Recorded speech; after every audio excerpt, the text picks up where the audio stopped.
Hey guys, welcome back. Drip Coach here with Drip and Farm for poverty where we don't trust, we verify and operate with integrity and transparency. Today we're diving into a topic about pricing things in sats, or stealing a phrase from Mystify, rethinking Bitcoin, and how you can be part of the elite, top 10 and even top 1% of wealth earners in the world. So stay tuned.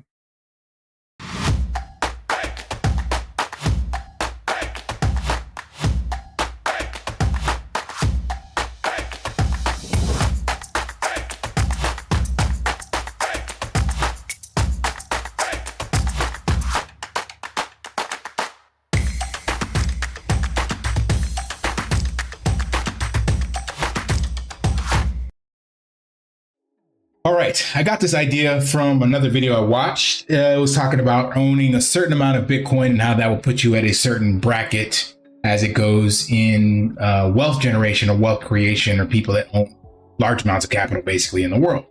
And that got me to thinking about pricing things in sats. Like, that is the ultimate goal. I do not believe that Bitcoin will become like a global reserve currency and everything will be priced in satoshis. But as long as we have fiat and we have Bitcoin, then that means as fiat inflates, no matter what country you're in, you will be able to buy goods and services cheaper if you're pricing them in satoshis. Meaning, if you're actually accumulating satoshis now and you continue to accumulate them, then you will have more value in fiat terms. The ultimate goal, though, is to rethink Bitcoin and look at stacking sats and looking at your satoshis and your Bitcoin as a wealth preservation vehicle versus something that you're going to spend. But for this video, decided to look into, I've done this before, but just refresh my memory on the stats. So making over 100,000 puts you in the top 10% of global earners, while making over 1 million puts you in the top 1%. It's a little bit more than that. It's 1.1% for the top million and 12% for over 100K. But 1% and 10% is just easier numbers to utilize. And that was in 2022. Maybe it's gone up a slight bit, but regardless, if you're earning this much or you have this much wealth, you are in definitely the top, we'll call it 15% globally of people in the world. Now, how this racks and stacks is here on this other chart from Visual Capitalist that shows you that even though only 1.1% have over $1 million, they basically make up damn near 40% of the wealth distribution in the entire world. And when you round out the entire, like I said, top 15, we're just being generous, top 15%, they control over 80%. So definitely there is some ideas to garner from this and understand how things are working. So people with wealth generally accumulate assets that generate more wealth over time. I guarantee none of these people up here worked their way, or saved their way, I should say, saved their way to being millionaires and above. They did it through investments and asset allocations and buying things like that. They didn't just work a 9-to-5 and put their money in a savings account and then woke up a millionaire one day. And as we go forward, that's going to be even less likely. Definitely if you put it in like a ETF, or I'm sorry, a S&P 500, you can outbeat inflation that way, or at least break even. And then over 20, 40 years compound interest, yeah, you'd be a millionaire. But going forward, that's going to be like damn near impossible.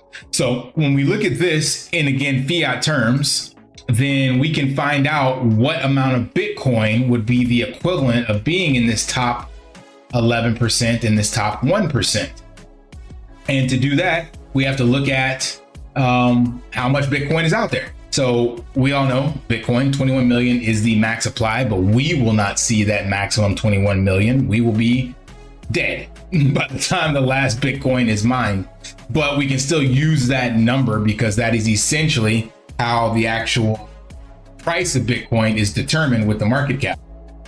Remember, this market cap that we have here, 63,000 per Bitcoin, is based off of the market cap here, sorry, 63,000 per Bitcoin times a total 21 million, or actually in this case, the circulating supply of 19 million gives us the market cap. So the other remaining 1.2 million that are left to be mined, we will not see. If you're watching this video, we will be dead, or maybe we have escaped death and we're living in some kind of digital world by then and all that other stuff. Who knows, right? Upgrade our consciousness in the AI cloud somewhere. But anyway, that's not for this video. But let's just call it 21 million just for the sake of doing some calculations. So to do that, we're going to use the gold market cap because we're looking at projections of becoming part of this elite group of people. Remember, these are assets. So they didn't get it overnight. They got it over time. And most analysts all believe that eventually Bitcoin will indeed eat the gold market cap or become digital gold as it has already been coined. So that means the 17.8 trillion gold market cap we can use to get the actual eventual price of Bitcoin. Now, I don't know when that will be, but I do believe that will be well before the last Bitcoin is mined and definitely within our time frame. So maybe 10 years from now, we will see that market cap. I have no idea. But some fun back of napkin math that we can look at with this. Let's zoom in here. So I took this chart that I got from a virtual capitalist here, just to put it here so we can compare apples to apples and see what that is. And then over here, we have the current population and the number of people in the population that are making over $1 million based off of that percentage that they have here. Oops. Scroll. This percentage here, 1.1% and 11.1%. So just multiply the current population times that and we get that number. So just under 1 million people in total are making over $100,000 and there are 8.1 billion. That is insane, right? So then we can look at the gold market cap here. If we put the gold market cap against the current, I did this against the total supply because we're not going to hit this gold market cap right now with the 19 point some odd million Bitcoin. So instead I did it with the 21 million that is forecasted, because by that time we would definitely have that and hopefully it will be in our time frame. But either way, if you look at that, holding one Bitcoin puts you at 848,000, damn near $1 million, which will put you in the top 1%, almost at that market cap. And the golden number that I put down here to put you in the top 11, and we'll just round up to say 15%. Remember, adding both of those categories together is owning 0.15 Bitcoin at today's prices right now. So owning 0.15 Bitcoin will give you $127,000 worth of wealth at today's prices. And $127,000 would put you in the top 1.71% once all Bitcoin is mined. And based off what we currently have right now, it'd be in the 1.55%. That is crazy. You would almost already be in the top 1% just by owning 0.15 Bitcoin. And in case you're wondering, 0.15 Bitcoin is only $9,574. I say only because I know that's still a chunk of change for some people, but it is a hell of a lot better than having to own $1 million to be in that top 1% that's shown here. So you're not quite in the 1%. Remember, you're sitting just below that. And that is also based off of the future price of Bitcoin being at the gold market cap. But you can start stacking those sats now and work your way towards that. Again, the same way that these millionaires, billionaires, and if we have trillionaires, they earned their wealth. They didn't get it overnight. They accumulated that. And then as inflation and currency debasement went into place, they ended up with more and more wealth. So you can do that now. Even if you don't have the $10,000 to get 0.15 Bitcoin, you can start with 0.01, and that's $1,000. You can go even smaller than that and go with $100 with 0.001. So there are multiple ways to get started and start stacking sats. And here is technically the top 1% the closest I would get to that, I didn't want to do the exact math. It's somewhere between owning 0.2 Bitcoin and 0.25. I think it's more like 0.21. And that puts you in the top 1.28% based on whatever calculation we use for the total amount of Bitcoin. So that is insane. This is an opportunity, again, as Raoul Pal said, to capture the upside of an asset class and a nascent market or industry that is going to, and already is, revolutionizing literally everything. Michael Saylor said it eloquently. This is the last piece of digitization. So we've digitized like art and goods and services, even music, movies, all these other things have been digitized. And the last piece is money. Money technically has been digitized already, but it's controlled. But this is a different form because now it's actually able to digitize assets. And that we have never, ever had. So this is an actual asset that can be digitized and sent, as he would say, at the speed of light across the world.